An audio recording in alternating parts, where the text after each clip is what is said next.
Assim como saber ouvir, saber falar e se posicionar é importante, a gente precisa ter documentações, tá?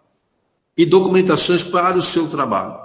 Então você precisa ter os manuais de funcionamento dos equipamentos, você precisa ter as especificações de software, você precisa ter as especificações de hardware, você precisa ter procedimentos, né? Eu já falei algumas vezes para vocês aqui, né? Quando vocês se aventurarem a consertar um computador de alguém, não é para sair soltando parafuso antes de saber o que está acontecendo, né? É preciso parar um pouquinho, respirar, interpretar as informações e aí fazer o procedimento. Isso se chama padronização, né? É você fazer tudo de uma certa forma controlada. Óbvio, né, que cada defeito é diferente do outro, né? Cada situação, cada pessoa é diferente da outra. Mas ter um padrão ajuda em qualquer operação que você vai fazer. É fundamental também que você siga as regras da empresa. Se a empresa fala para você assim, olha, é para colocar um mouse cor-de-rosa nos equipamentos que a gente receber a partir de agora.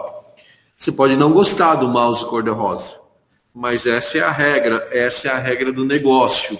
Então é isso que você vai fazer, tá bom?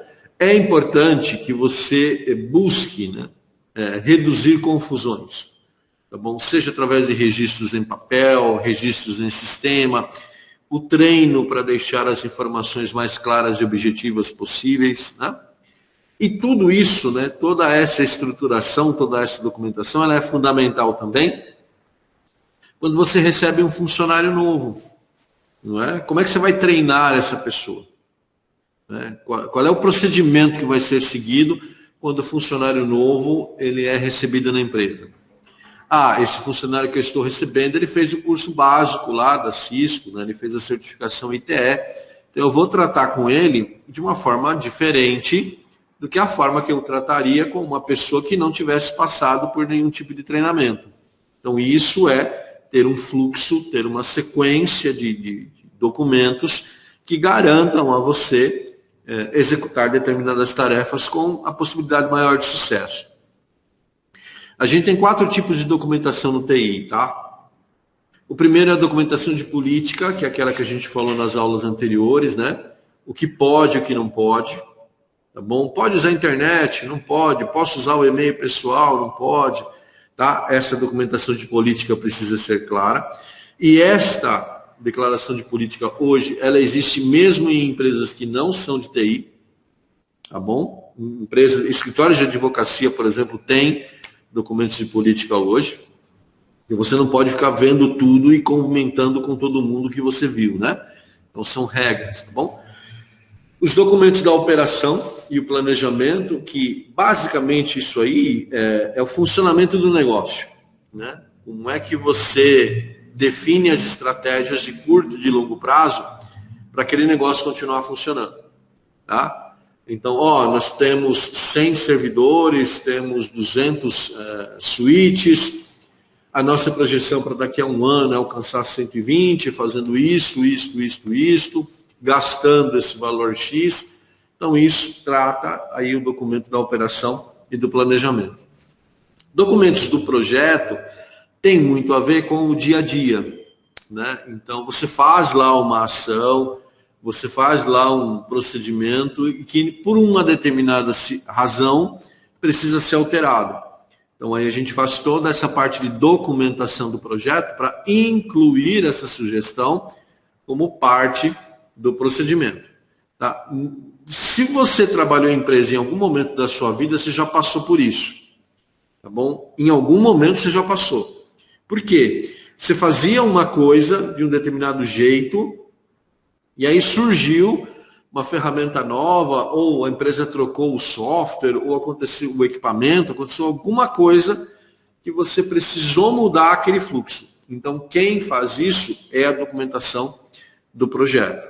Tá? Inclusive, para isso, daqui a pouquinho eu vou mostrar para vocês um formulário padrão que as empresas adotam. Não precisa ser exatamente igual a esse que eu vou te mostrar, mas é algo que a gente usa. E os documentos do usuário. Não esqueça que quem trabalha com TI tem sempre uma relação com o usuário, que a gente acabou de falar nos 10 minutos anteriores, né? a recepção do equipamento, entender como ele funciona, ver se está dentro das especificações, fazer as devolutivas, etc. Tá? E aí, óbvio, eu estou falando de manutenção, né? De hardware. Mas vamos imaginar que você trabalhe numa empresa que desenvolve software, ou numa empresa de publicidade e propaganda. Tem todo o procedimento com o usuário que precisa estar documentado. Olha, isso você faz desse jeito para obter tal resultado. No fundo, esses 4 tipos de documentos, você pode ser que use já, ou você já pode ter passado por eles em algum momento da sua experiência profissional.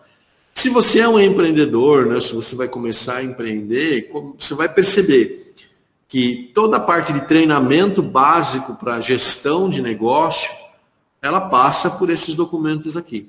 Tá? Então, você aprender a trabalhar com esse tipo de documento vai facilitar. Tá bom? Hoje também a gente tem uma situação chamada compliance, que são as regras do jogo, tá? Os regulamentos. Então, vamos imaginar que você abriu uma empresa de suporte a hardware e ganhou um contrato com uma determinada prefeitura, tá bom? Não necessariamente aqui da cidade, mas qualquer outra prefeitura. E aí, o que você pode fazer e o que você pode não fazer? E aí a gente não está falando do serviço prestado diretamente, mas da relação entre essas empresas. Então, por exemplo, esse relacionamento não pode ser abusivo. Né? Essa prefeitura não pode chegar para você e falar assim, olha, ou você vem agora ou o contrato está rompido. Não, o contrato tem regras que precisam ser seguidas, então o compliance determina isso. Olha, Joãozinho, você não pode receber brindes do serviço público. Então, se você está lá no momento de licitação, você também não pode levar um presente para a pessoa que vai trabalhar na análise do contrato. Isso está previsto nas regras de compliance. Tá bom? São regulamentos, e aí passa por federação, estados, cidades, para esse relacionamento entre empresas. O que foge disso, a justiça tenta resolver. Mas, a princípio, a política de compliance ela surgiu para evitar esse tipo de distorção. Tá bom? Quando alguém ultrapassa os limites do bom senso, né, e ultrapassa a questão da compliance, aí você pode ter multa, rescisão de contrato, né, penalização judicial, etc, etc. Então, veja a importância, né, de um documento que estabelece uma relação do que pode e do que não pode entre você, prestador de serviço, e quem está te contratando. Tá bom? Aqui o formuláriozinho que eu falei para vocês. Esse formulário está lá no NetAcad, né? É um exemplo de como as empresas de TI podem trabalhar quando tem que fazer alguma alteração no projeto, ou quando tem que fazer alguma alteração no dia a dia. Bom, então esse tipo de formulário ele passa por um comitê, passa por um grupo de estudos, e aí esse grupo vai determinar se isso está ok ou não, se vai ser incorporado ou não, se tem custo, se não tem, se vai demandar treinamento e tal. Às vezes as pessoas falam assim, professor, mas esse é o universo perfeito, né? Lá na empresa que eu trabalho, meu chefe chega e fala assim, agora é assim porque eu quero. Né? Então, não deveria ser assim, né? Não deveria, mas a gente sabe que muitas vezes a relação, né, empregado-empregador, ela é meio no fio da navalha, né? E muitas vezes, se você é o dono do negócio, ou se você está fazendo um atendimento por uma questão de uma forma autônoma, talvez você não vai se preocupar com essa parte de documentação. Mas é fundamental que você saiba que ela existe e que ela funcione. Tá? Uma das coisas que a gente mais faz na documentação é trabalhar com um cenário de desastre. Né? Então, você tem lá uma agência de publicidade que tem um equipamento lá que é para fazer os filmes que vocês vão entregar para o cliente. Ou você trabalha numa empresa que trabalha com processamento de imagens, ou você está em uma empresa, um banco. Né? Então, o que se faz, ou o tempo e os recursos que se investem mais, né, em maior valor, é na relação dos desastres. Tá? Equipamentos que deixam de operar, softwares que ficam inacessíveis, equipamentos que são destruídos, danificados, né? E aí você precisa repor isso rapidamente. Então, a parte de documentação, ela tem que ser muito bem escrita, pensada e detalhada. A redundância, né? O termo de redundância é algo adicional. Então, quando a gente fala assim, vamos fazer uma política de desastres com redundância na nuvem. Isso significa o quê? Que você está prevendo algum cenário de desastre e que a sua solução estará também na nuvem. Então, quando a gente fala de recuperação de falhas, você tem que prever cenários assim de equipamento, de software e de informação. Tá? E aí passa, né, por e-mail, por telefone, por banco de dados, passa por várias situações diferentes que precisam estar detalhadas. Tá bom? Então, qual é a sua preocupação em relação a essa documentação da empresa, né? Basicamente, backup de dados, backup de sistema operacional. Tá bom? Professor, mas o dado é mais importante que a versão do Windows. Mas tem que ter a versão do Windows funcionando para trazer esse backup de volta. Lá na empresa a gente só tem Linux. Legal, você tem que criar um plano de backup do sistema operacional e um plano de backup dos dados para reposicionar isso para uma nova sessão de funcionamento. Tá bom? Então, esta é uma preocupação documental. Nem só de software e de hardware vive a empresa de tecnologia, ou a empresa que depende da tecnologia, né? Energia elétrica é fundamental. Ambiente, né? Condições ambientais é fundamental. Lá no seu escritório, lá na loja que você tem lá no shopping, né? Talvez, quando faltar energia elétrica, talvez isso não impacte muito no seu negócio, né? Ou até mesmo se você nesse momento não está com alguma ocupação profissional, né? Se está por alguma razão em casa, faltou energia elétrica, talvez você fique um pouco mais bravo. Não vai dar para jogar videogame, né? Não vai dar para fazer isso. Mas imagine uma empresa que dependa de informação, né? Sem energia elétrica.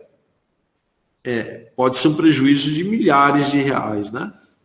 Então, ter situações de desastre que você prevê soluções rápidas para falta de energia e para problemas de ambiente ajuda muito, tá? Então, conhecer as técnicas, ler, né? Buscar informações corretas pode te ajudar a encontrar soluções.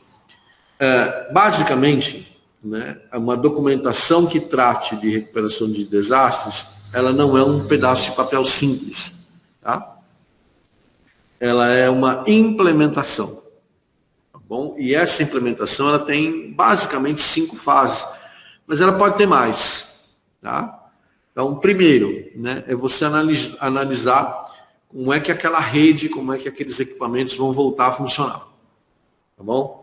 Faltou energia elétrica, tem que ligar na concessionária, tem que ligar o no-break, o gerador tem que entrar, beleza? Então essa estratégia precisa estar muito clara. A fase 2 é criar documentos que vão tratar dessa recuperação. Você precisa ter um inventário, você precisa saber o que tem ali e os documentos que vão fazer com que aquilo que você tem ali volte a funcionar. Uma fase 3 é uma fase de verificação, testes, né? De possíveis ajustes, tá bom? Soluções não nascem prontas e o que funciona para mim pode não funcionar para você. A fase 4 tem todo o processo de aprovação e implementação pelo time de TI. E a fase 5 é a revisão. Um detalhe importante, né? Processos de redundância, processos de recuperação de falhas estão sempre em constante revisão. Porque a tecnologia evolui. Hoje, você falar para mim assim, eu faço backup num HD de 10 tera que eu comprei. Sim, hoje é possível. Esses HDs estão disponíveis no mercado. Há 2 anos atrás, não. Então, observa, né? Se você fez um plano de recuperação de desastres há 5 anos atrás, ele está defasado porque o backup não está feito numa tecnologia mais adequada. Então, a revisão acompanha esse processo de forma muito dinâmica, né? De forma muito presente. Então, essas etapas aí compõem um processo. E você pode ter planos para outras coisas, né? Você pode ter planos para desenvolvimento de software, você pode ter planos para atualização dos sistemas operacionais, você pode ter planos de aquisição de novos hardwares, de novas tecnologias. O importante, tem que haver planejamento. Tá? E aí eu falo um pouquinho da minha experiência enquanto pessoa que trabalhou muito nessa área. Para tudo tem que ter um plano, para tudo tem que ter um documento. Quer porque você é muito atarefado e amanhã você não vai lembrar o que você almoçou hoje, quer porque daqui a 2 ou 3 anos pode partir um questionamento a respeito daquilo que foi feito. Então, sempre que você for tocar alguma coisa, né, um projeto na empresa que você trabalha, um negócio próprio, você funcionário, um curso universitário, tem que ter planos, planejamento, e tem que ter registro desse planejamento. Porque falhas acontecem, falhas de memória ou falhas de sistema. Tá? Então, registre. Quando eu falo lá para vocês das 6 etapas de manutenção, né, que toda vez, em todo módulo do NetAcad apareceram, lá sempre tem um tópico que é o de registro dos procedimentos. Isso é muito importante, tá bom? Muito. E muitas vezes, né, eu fui questionado por outras pessoas a respeito de procedimentos. E aí eu tinha lá toda a parte documental de como aquilo foi feito. Outra coisa, registrar traz para você crescimento profissional. Você tem mais informações ali na mão. Tá? E quem trabalha na área de TI, na área de suporte, quando você registra, você ganha tempo. Tá bom? Porque daqui a um ano, você pode pegar o mesmo problema que você pegou hoje e você já sabe qual é a solução que você vai enfrentar. Tá? Então, isso é importante.